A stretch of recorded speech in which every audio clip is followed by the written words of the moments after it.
On the Galapagos Islands, one of the preferred ways of traveling is by a land-based package, land-based expedition. With a land-based expedition, you stay in the hotels and you have excursions during the day. There are three main islands where you can stay, San Cristobal, Isabela and Santa Cruz.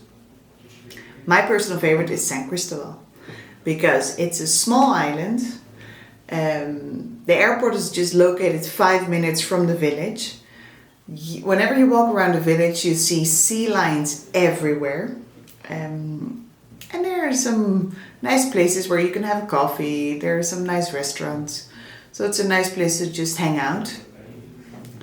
In San Cristobal, there are a couple of day excursions that we include. Usually the Kicker Rock snorkeling day tour. With that day tour, you go from the harbor around 8 a.m. in the morning. You navigate around 45 minutes to go to Kicker Rock. On this place, the Kicker Rock is actually just two big rocks, and then in the middle you have a channel where you can go snorkeling. In that channel, there's a high chance to see sharks, especially hammerhead sharks. So that's amazing whenever you see them. Afterwards, you visit the local beach, and then you have lunch on board and you navigate back to the village.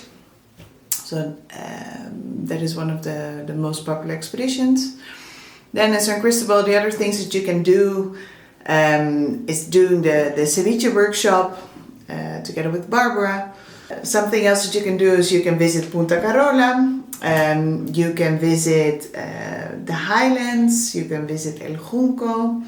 You can visit Puerto Chino, which is a beautiful beach on the northern side of the island. So in San Cristobal, I always recommend to start your trip, stay for at least 2 nights before you move on to the other islands. Then, in my preferred island hopping trip, you fly to Isabela. They're inter-island flights. It's about 40-45 minutes to go from one island to the other. And the costs are about $200 per person. And it is a beautiful way of seeing the islands from above. It's not just a way of transportation, but it's actually a scenic flight to have all the different volcanic formations, the beaches. So it's a nice experience. It's not possible to go by boat from San Cristobal to Isabela directly. If you don't want to fly, you have to go by boat through Santa Cruz. So first you take a boat of about 2.5 hours from San Cristobal to Santa Cruz, which costs about $40. It takes you 2.5 hours. There are only twice a day boats going in between the islands. It's at 7 a.m. or it's at 2 p.m. Whenever you are going by boat in the morning, you get to Puerto Ayora, which is the main city of the Galapagos Islands, based in Santa Cruz Island. And then you have to wait until 3 p.m. until the boat goes to Isabela. This boat also takes 2.5 hours to get you to Isabela Island. And then on Isabela, I think it's the most beautiful, you find the most beautiful beaches that you've ever seen. Isabela Island is the biggest one of all of the islands in the Galapagos. You have a lot of volcanoes over there. And only the most southern part is the place that you can visit on a land-based program, because that's where the village is based. In that village, you have mainly dirt roads. There's a very long white beach where you have the most stunning sunsets. And there are a couple of nice hotels. Don't expect high-end 5-star hotels because it's very remote. It's not very developed, Isabela Island. So there are a couple of restaurants. You find their basic local food like fish with rice. The hotels are nice, but they're small. Some of the hotels, for example, Casita de la Playa, they just have 8 rooms, but it's right on the white beach. So it's a very nice place to stay. You open your curtains in the morning and then you see just white beach and the sea, of course. On Isabela Island, the excursions that we usually include are the Sierra Negra volcano. So from the village, it's about 40 minutes to drive up to the volcano. The volcano is very special because it has a caldera of about 2 kilometers wide, where you see all lava. It's just one big black lava field that you can visit. Beautiful. There you can have a hike of about 2.5 hours before you drive back. In Isabela you may find penguins. There's a penguin colony over there in the southern part of the island. We do kayak activities there. We have snorkeling activities. One of my favorites is called Los Túneles, where you go by boat to a place where you have these lava formations with tunnels below. And then in the tunnels you find white-tip sharks. And that is so special to see. You just snorkel and then on 1 or 2 meters from you, you see a huge shark just resting on the floor. So that is definitely one of the most popular day excursions. While snorkeling there, I also found horses, seahorses. I've also seen penguins, blue-footed boobies. There's a lot that you can find on Los Túneles. So, in my opinion, it's a must. From Isabela, you can fly back to Santa Cruz. So it's again a 45 minutes flight.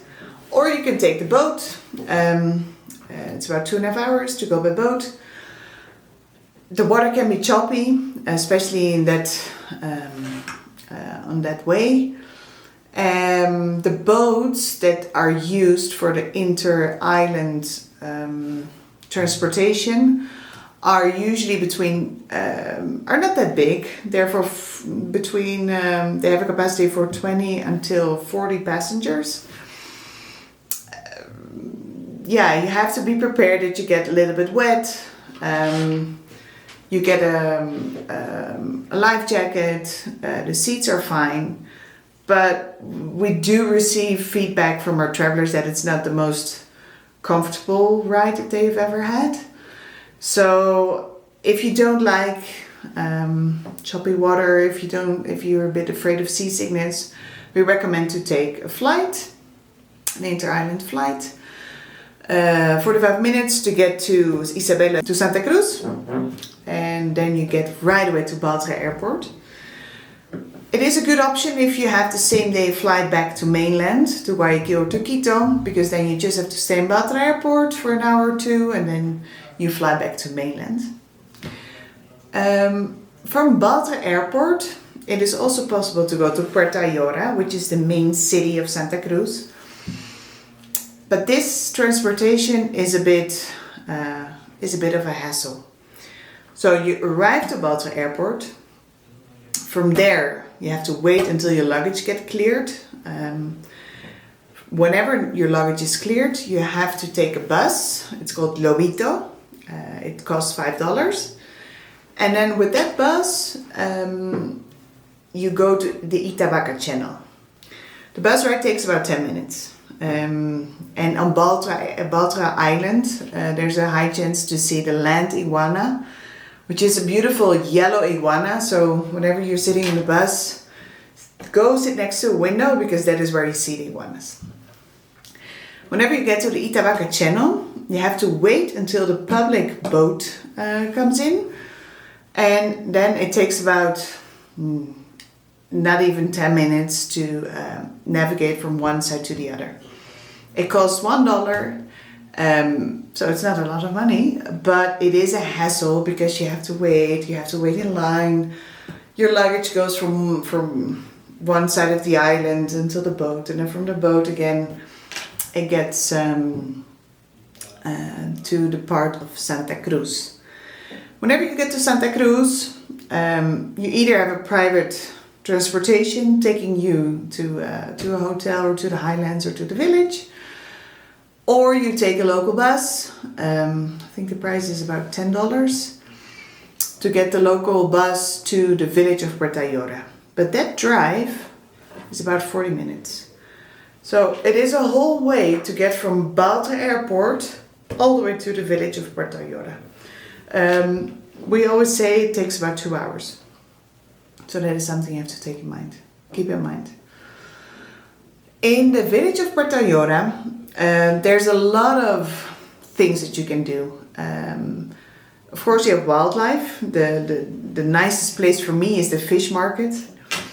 So you go to the fish market and you see a bunch of birds, sea lions, of course fish, and how they all work together with the local fishermen to give the fish, the freshly caught fish, to the clients is very nice to see.